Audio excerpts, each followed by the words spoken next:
ती म्हणाली, विष्णू उठ रे, कॉलेजला जायचं आहे, तुला उशीर होईल, असे म्हणत ती माझ्या बेडजवळ येत होती. तिचा आवाज ऐकून मी हलकेच डोळे उघडले आणि एका कुशीवरून उठून बसलो. मी उठायला टाळाटाळ करत होतो, मी उठण्यास उशीर करत होतो, पण आई नेहमीप्रमाणे माझ्या बेडजवळ आली आणि चादर ओढली. समोर माझे महाराज उभे पाहून आई थोडी घाबरली आणि बाहेर जाऊ लागली. मला लाज वाटू लागली. घाबरलेला मी पटकन दोन्ही हातांनी महाराज झाकण्याचा प्रयत्न करत होतो. पुढे काय झाले हे ऐकण्यासाठी पूर्ण व्हिडिओ पहा. नमस्कार मित्रांनो, मी अविनाश कोल्हापूरपासून 20 किलोमीटर दूर असलेल्या एका लहानशा गावात राहतो. आमच्याकडे शेत आहे आणि शेतात एक मोठं घर आहे. आमच्या कुटुंबात माझे आजी आजोबा, बाबा, सावत्र आई नेहा, मोठी बहीण वनिता आणि मी एकत्र राहतो. बाबा एका मोठ्या कंपनीत काम करत आहेत आणि त्यांचा तिथे खूप मान आहे. बाबांचा पगार चांगला आहे, पण ते कामामुळे आठवड्यातून 2 दिवस बाहेर असतात. आमच्या शेतीतूनही काही उत्पन्न मिळत असल्याने पैशाची कमतरता नव्हती. माझी बहीण माझ्यापेक्षा 2 ते 3 वर्षांनी मोठी होती. मी 8वीत असताना माझ्या आईचं निधन झालं आणि त्यानंतर आमचं कुटुंब मोठ्या दुःखात बुडालं. आजीचं वय झाल्यामुळे ती घरकाम आणि इतर गोष्टी एकटीने कशा करणार होती हे बाबांना कळत होतं. त्यामुळे त्यांना खूप ओढाताण सहन करावी लागली. अखेर आजी आजोबा आणि इतर नातेवाईकांनी बाबांना समजावून सांगितलं आणि त्यांच्या नात्यातील एका मुलीशी म्हणजेच सावत्र आई नेहा सोबत त्यांचे लग्न लावून दिले. नेहा लग्न करून या घरात आली होती. ती खूपच गोड आणि चांगली बोलणारी होती. काहीच दिवसात तिने सर्वांचं मन जिंकून घेतलं. तिचं वय 22 ते 23 वर्ष असावं, रंग गव्हाळ, उंची 5 फूट 5 इंच होती आणि तिचं व्यक्तिमत्व आकर्षक होतं. ती घटस्फोटित होती आणि 1 वर्षातच तिच्या नवऱ्याने तिला घटस्फोट दिला होता. कारण नेहा कधीच आई होऊ शकणार नव्हती, ती वांझ होती.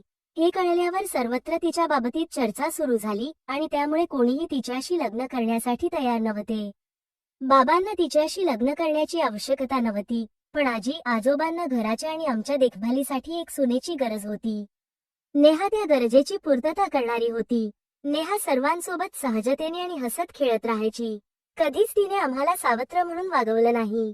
आजी आजोबांची देखील खूप चांगली काळजी घेत होती. काही दिवसातच तिने आमच्या सर्वांच्या मनात एक वेगळं स्थान निर्माण केलं आणि प्रेमाने आम्हाला आपलंसं केलं. विशेषतः मला आणि माझी बहीण नीताला तिचं खूप प्रेम आणि सान्निध्य मिळालं. काळानुसार सावत्र आई नेहा मला खूप जवळची आणि आवडणारी वाटू लागली. नेहाशिवाय माझं काहीच होऊ शकत नव्हतं. दिवस जसजसे जात होते तसे माझा सावत्र आईशी संबंध अधिक घट्ट होत होते. आमची मैत्री खूपच मजबूत झाली होती. ती मला हसत हसत बोलायची. आम्ही खूप मजा करायचो. कधी कधी मी तिला लाडाने मिठी मारायचो, तर कधी कधी ती प्रेमाने मला आपल्या कवेत घेऊन माझे लाड करत होती. त्यावेळी माझ्या मनात कुठल्याही प्रकारच्या भावना नव्हत्या. तसेच दिवस हळूहळू जात होते. मी 12वीत असताना आजी आजोबा 2 महिन्यांच्या अंतराने आम्हाला सोडून गेले. यामुळे बाबांचा आधार गेला, पण बाबांनी काळजीपूर्वक सर्व जबाबदाऱ्या उचलल्या आणि घराची व्यवस्था व्यवस्थितपणे सांभाळली. वनिता आता 22 वर्षांची झाली होती. वनिता सुंदर होती म्हणून तिच्यासाठी स्थळ येऊ लागले. तिचं लग्न होण्यास कोणतीही अडचण आली नाही. योग्य मुलगा मिळाल्यावर बाबांनी तिचं लग्न मोठ्या धुमधडाक्यात केलं. आता ती तिच्या सासरी राहते आणि तिच्या लग्नाला 2 वर्षे झाली होती. त्यावेळी मी इंजिनिअरिंग कॉलेजमध्ये शिकत होतो. सकाळी कॉलेज असल्यामुळे मी दुपारी घरी येत असे. घरात आता मी आणि आईच राहायचो. मी कॉलेजमधून घरी आलो की आई खूपच आनंदी होत असे, कारण तिला घरात एकटीलाच राहावं लागायचं होतं. त्यामुळे ती कधी कधी उदास दिसत असे. आम्ही दोघं एकाच घरात असल्यामुळे एकमेकांसोबत जास्त वेळ घालवल्याने आमचं नातं अधिक घट्ट झालं होतं. त्याचं कारण म्हणजे आम्ही एकमेकांकडे आकर्षित होऊ लागलो होतो. पण आईला कधीही काही बोलायला किंवा तिच्याशी काही करण्याची माझ्यात हिंमत नव्हती. तरीही मी तिला बघून मनाचे समाधान करत असे. मी ज्या पद्धतीने तिला बघत होतो हे तिला कळले असावे, पण बहुतेक तिच्या मनात काहीही होत नसे. मला काय करावं काही सुचत नव्हते. माझ्या कॉलेजमधील एक मित्र होता ज्याच्याकडून मी सल्ला घेत होतो, पण त्याचे विचार मला पटत नव्हते. माझी एक गर्लफ्रेंड होती आणि तिला आठवड्यातून एकदा फिरवून आणल्यामुळे मला अजून तसे करण्याची आवश्यकता वाटत नव्हती.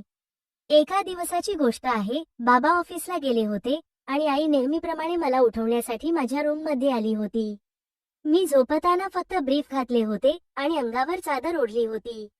आई हसत हसत म्हणाली, विष्णू उठ रे, उशीर होईल, कॉलेजला जायचं आहे असे बोलतच ती माझ्या बेडजवळ येत होती. तिचं ऐकून मी हलकेच डोळे उघडले आणि एका कुशीवरून उठून बसलो. मी उठायला टाळाटाळ करत होतो, पण आईने मला उठवण्यासाठी चादर ओढली. तसे माझा फन बघून आई बघतच राहिली. मी उठण्यास उशीर करत होतो, पण आई नेहमीप्रमाणे माझ्या बेडजवळ आली आणि चादर ओढली. समोर माझे महाराज उभे पाहून आई थोडी थांबली आणि मला लाज वाटू लागली. घाबरलेला मी पटकन दोन्ही हातांनी शरीर झाकण्याचा प्रयत्न करत होतो. आई नेहमीप्रमाणे हसून चुटकी घेत म्हणाली, अरे विष्णू, हे तर या वयात साधारण आहे. त्यात लाजण्याचं काहीच नाही. आई हसत हसत म्हणाली, तू आता मोठा झालास विष्णू. चला उठ, आंघोळीला जा. मी तोपर्यंत चहा आणि नाश्ता तयार करते. मग मी उठून बाथरूममध्ये गेलो, आंघोळ केली आणि तयार होऊन डायनिंग टेबलजवळ बसलो. आई चहा आणि नाश्ता घेऊन आली आणि माझ्या समोर बसून माझ्याकडे पाहत होती. ती वाकून माझ्या समोर नाश्ताची प्लेट सरकवत म्हणाली, नाश्ता चालू कर आता. आईला तर चांगलंच माहिती होतं की मी काय विचार करत आहे. ती मुद्दामच टेबलावर एक हात टेकून खाली वाकून नाश्ता करत होती. मी नाश्ता करत होतो, पण माझी नजर तिथेच थांबली होती. आईने ते पाहून विचारले, काय रे विष्णू, काय झालंय? इतका काय विचार करत आहेस? मी पटकन उत्तर दिले, काही नाही ग आई, तुझ्याबद्दलच विचार करत होतो. आई थोडं हसून म्हणाली, बापरे, तुझ्या मनात माझे काय विचार चालू आहेत? त्यानंतर मी आईला म्हणालो, आई, तुला एक विचारू का? तर आई म्हणाली, तुला माझ्या परवानगीची काय गरज आहे? डायरेक्ट विचार, काय विचारायचे आहे ते. आई, मला असं का वाटतं की तू माझ्यापासून काहीतरी लपवतेस? आई हसत म्हणाली, अरे तस काही नाही रे विष्णू. तिने नंतर विषय बदलला, बरं, तुझं कॉलेज कसं चाललंय आणि एखादी मुलगी पटवलीस का? आईला मी सांगितले, हो आई, 4-5 मैत्रिणी आहेत माझ्या. त्यातली एक खूप आवडते मला, तीच माझी गर्लफ्रेंड आहे. सगळ्यात जास्त तीच माझ्या जवळची वाटते. आईने हसून उत्तर दिलं, हो का? मलाही वाटलं होतं, तू इतका देखणा, राजबिंडा, गोरापान आणि आकर्षक आहेस. त्यामुळे मुली तुझ्या मागे लागणारच.